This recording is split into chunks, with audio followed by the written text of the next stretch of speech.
So what's going on there, everybody on YouTube? Sport98. Finally figured out what I was going to call this channel. Might as well call it after the type of vehicle I drive. I drive an Explorer Sport.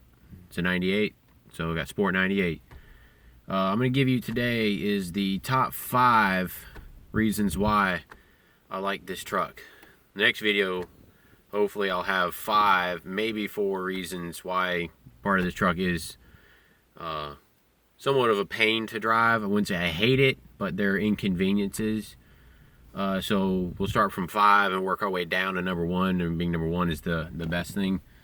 So number 5 is the ease of driving this thing. I drove this vehicle since high school. Thing is easiest to learn to drive, automatic. There's no safety features really besides ABS in this thing. So I was always taught to drive defensively. So if you ever had to counter steer, or any type of situation that came up that you needed to regain control of the vehicle, it's very easy to do. Number 4 is ease of maintenance. Now, that is also a downside. In the next video, I'll give you on the downside of that. But for being positive, ease of maintenance is everything is relatively easy to fix on this truck. Something breaks, I can fix it in my driveway with a pair of tools and some know-how and a book. Pretty much there's lots of questions that are out there on the internet, with people saying, how do I fix certain problem with the brake system or drive line?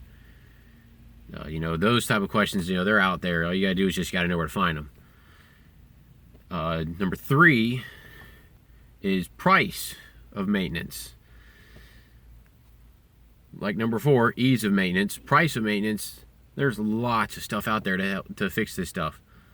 2 years ago, I put a new set of upgraded the whole front brake system on the truck. It only cost me about $180-200 to get a new set of rotors, pads, bearings, grease, which grease ain't that expensive anyway. But it doesn't cost that much unless it's something major in the truck that would break. Like 2 years ago, I also had a fuel pump go. That was about $400. Oh, excuse me, just had lunch. So when you think about it, this truck, yes, it's old, but it's real easy to fix. There's no complicated, there's not a lot of computer stuff operating this truck. There's not 7 computers controlling 7 different things, controlling suspension, steering, throttle, brakes. I think the only thing that's controlling this computer is the fuel injectors and the brakes. Otherwise, everything else is mechanical or drive-by-wire. Number 2, it's very hard to think of a number 2, because number 1 is this truck was free.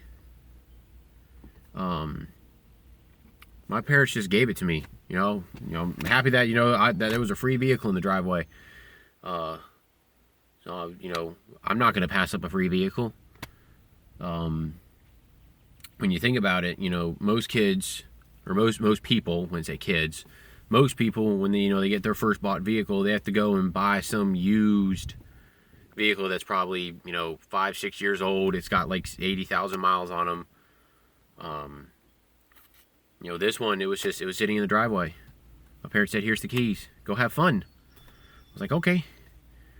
So yeah, there is a downside to it. The truck's not new, which that'll be in the second part of the video. The 5 things that I hate about it, or inconveniences.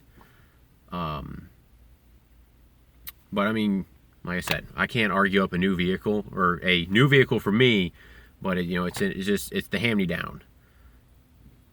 But I think number 2 would have to be toughness. Number 2 is definitely toughness. Number 1 is the vehicle was free. Like I said, number 2 is toughness. This truck, believe it or not, 4 out of 5 times had an accident. 4 times this truck was parked in a parking lot and somebody hit it. One time was a mailman. right out inside our driveway at my old house. Number 2 was, of course, in a parking lot. Somebody backed into it. Number 3, same thing, on the just except one side was on the passenger and the other side was the driver, I believe. Might have been, or it could have just been on one side. Number 4, the 4th accident, it was hit by a bus. Yeah, so I don't see how a bus driver could miss this thing when this thing's 14 feet long and 6 feet tall. Yeah, come on. Check your eyes there, bus drivers. Make sure you look. Number 5, the 5th accident, of course, was my fault. I accidentally T-boned somebody doing about 3 miles an hour. I completely just decimated the front end of this guy's little Mazda. So, I mean, yeah, the truck's had some minor fender benders in its past, but 4 out of the 5 have been parked and not our fault. The 5th one was my fault. I was moving. I was young. I had my license for 6 months, so I wasn't fully accustomed to driving yet.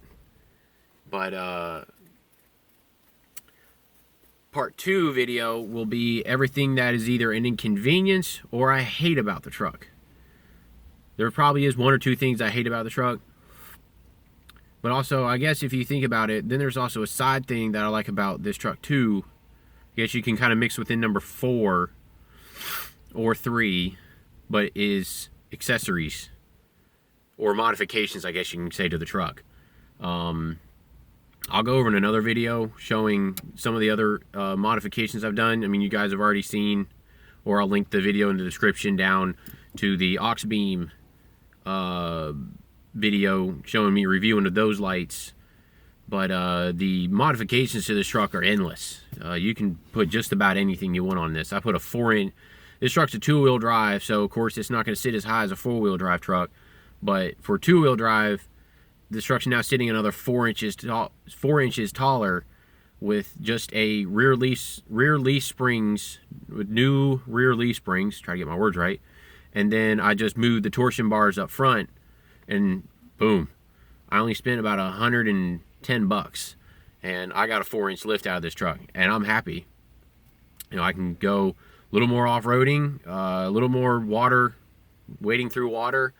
I do sit up a little bit taller, which I do like. I like being able to see over everything.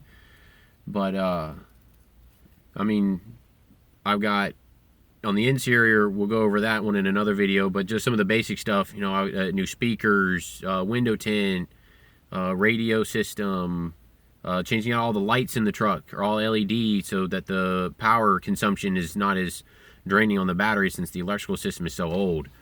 But in the second part video, holding up 2 fingers, but in part 2 we'll definitely go over the inconveniences of having a 2-door vehicle instead of a 4-door vehicle. So signing off for here. If you have any questions or comments about the truck, or if you want to see anything that I've done, just hit up in the comments, like, subscribe, and I'll see you guys next time.